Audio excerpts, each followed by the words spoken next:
even though you have more than 30 years in, here. Sorry, can you see it? No? Yes? The measurement is plus minus 20 years. So, plus minus 20 years, so it's even more precise when you calibrate it. But most of the time, nature is not kind to you. Sometimes the calibration curve looks like this. And I mean, you can imagine, you intersect the curve at 3 different places, 3 different calendar ages, and that's an ambiguity that you cannot get around, no matter how precisely you measure. That's it. I won't go into the details of how you then interpret that. Just to say that even if you had a known sample at this particular calendar age and you did a measurement, you would get a probability distribution like this, a 3-modal distribution. And there's nothing strange about this, it's just the challenge. If we look at the series of results we get, it's the same idea, radiocarbon age here, calendar date here. You have the full calibration curve in the interesting time range. And you look at the very early measurements, and you see, unfortunately, you can see on these waves, that's the probability for the final age. You can get several solutions. Here's the one we looked at that was so nice. It's just a single intercept, and in the later time, a challenge. But if you can combine with some information, historical information and so on, you can still extract a lot of information.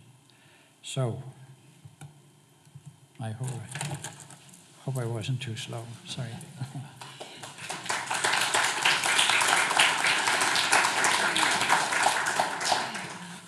So it's me who will show you some research after all this introduction of the technique.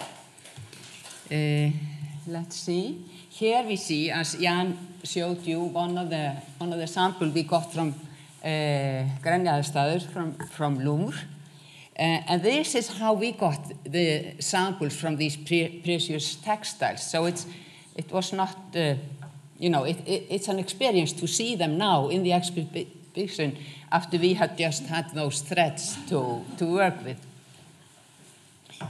But these are small samples, 1 to 5 milligrams usually, and you can see the scale to 6 millimeters, so really small samples.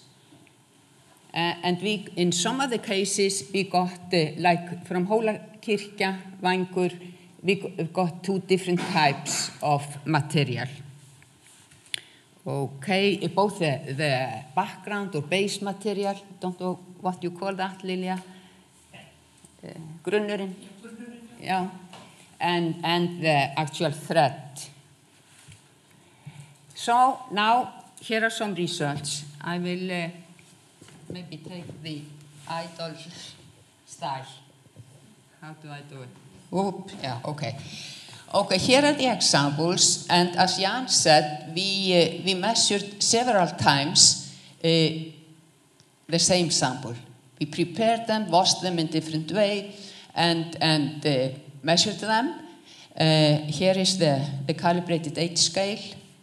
And for example, from Stafafell, we did the thread 5 times. 4 of them were identical, but one was an outlier, and we don't think of that anymore. From Grenjaðarstaður, from the Louvre, we got both the base material and the thread, and we measured 2 times the thread, and exactly the same. The base seemed to be a little bit older with our measurements. But always when we get multiple samples, we get very good results. And for Miklagarður, we had the thread and the base material, the same results, and so on. Hóladómkirkja also. So we can use our our datings to take averages so we get more precise results. Because there is a challenge to radiocarbon date in the historical time. So we have to be very careful and try to get as precise results as we can. But we got very good consistency between the samples we prepared in different ways and measured them. And then this is all the samples we did. And now we have taken an average for the multiple analysis. For example, the thread in Grenjaðarstaður, the topmost, is red. It means it's based on more than one measurement. All the red ones are based on more than one measurement. The blue ones were a single measurement. And we can see on this graph, they span age time from about 13 to 1650, something like that. It's the maximum span. Grenjaðarstaður, the Louvre one, is the oldest one, together with Stavafell, and also this textile from Denmark, which is not Revulsaumur, but it's. And here is the very well measured Reykjahlíð that intercepted the calibration curve on where it's very steep. So we get a very, very exact date for that one. But so we have here, these are the oldest one, and then they got younger, sort of mostly within the 1500 and something. But if we look at the data, all the measurements, and if we bear in mind that the true date of the sample can lie wherever within the probability distribution. It can be at the ages or in between. Then we can see that all these analyses, they sort of can be interpreted to cover only this smaller time interval shown by gray. They all pick into that interval. Do you agree? Can you see it? Okay. But where does that fit into Elsa's estimate? So that is the most exciting thing. Here we have Elsa's estimate with a green.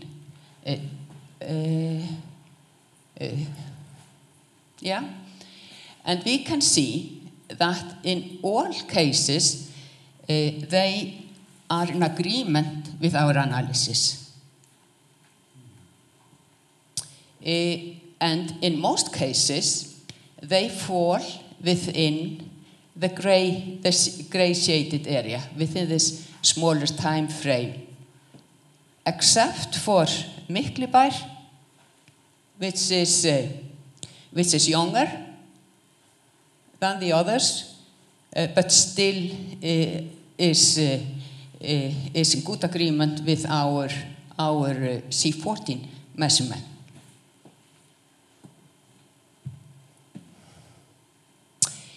So we didn't have conflict with Elsa's estimate in our C14 dating. But if we assume her estimates are correct, we can, with our C14 datings, narrow her time interval a little bit. For example, if we take Reykjahlíð again, which is so well and precisely dated radiocarbon, Elsa says that Reykjahlíð is from 1400 or younger. But we can narrow it down to 1448 plus minus 8 years. So that's the best. We can also narrow down the Grenjaðarstaður, the most one, where Elsa says from 1500 and on or younger, but we can say that the time is at her eldest estimate. So we were very pleased, and what is very nice also to say that even though we are reporting the datings here, else we had them done in 1990, and discussed them with Elsa. So it was very nice that she saw how her estimate did really fit in with the radiocarbon datings. So just to finish, it's a valuable tool, these AMS C14 datings, to validate age estimate and really bridge the gap between the natural sciences and the human science, where Elsa had sort of got the date or age from written sources and stylistic evaluation. And as I said, none of the C14 dating is a substantial conflict with Elsa's, and we can, if we assume her estimates are right, then we can, in some instances, give more precise dating within Elsa's estimated span. Thank you.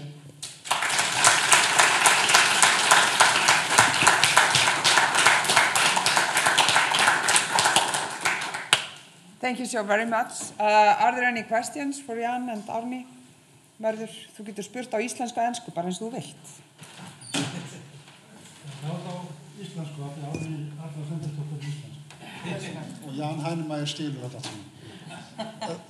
Það eitt vandamál við þetta sem ég hef hort á, málfræðingur, ekki vísindamaður. Og það þetta, sko, þið finnið út aldur undirlagsins og aldur gardsins, en það sem ég vil aldur listaverksins.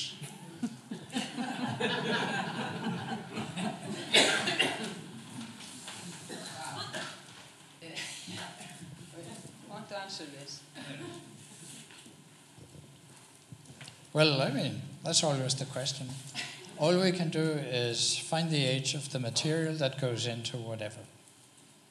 You know, there's no indication of when, you know, you could have had it lying around for 100 years, your linen or whatever, and then decided to do the embroidery, and so that we can't tell anything about unless, well, like dating the base material and dating the thread might give you an indication because they're so different.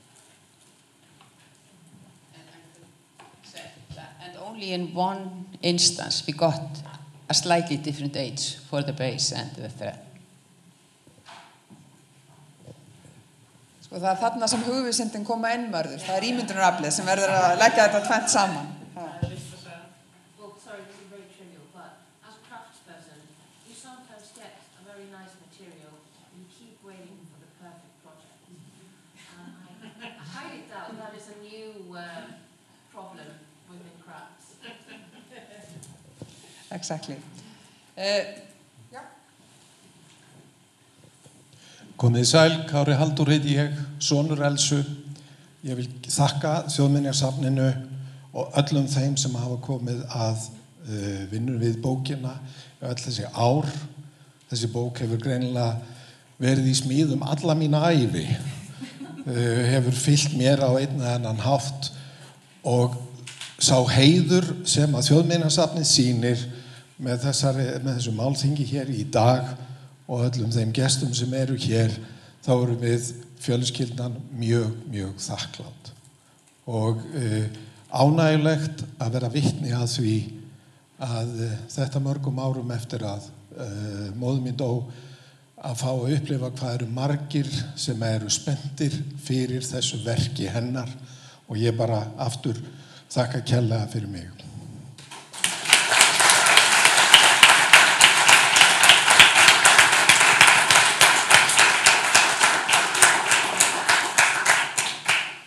Ég held að það sé kannski bara upplagt að leyfa Kára Halldór að eiga þessi síðustu orð hér með okkur í dag. Ég þakka ykkur kærlega fyrir komuna. Ég minni á að það síðustu forvöð að sjá Martinsklæðið. Þið hafið, held ég, 25 mínútur, það ekki? Jú, 23 mínútur til að skoða það í dag og svo hafið þið nokkra klukkustundir á morgun. Næstu helgi verður síðan hægt að sjá klæðið frá Hollandi sem að lengi var nú talið vera af þýskum uppruna með skjáttlastykki, en síðan var það klókur fræðimaður miðöldina sem komst að því að klæðið væri af íslenskum uppruna. Ég þakka ykkur kærlega fyrir komuna hingað í dag og hvet ykkur til þess að njóta sýningarinnar. Takk fyrir.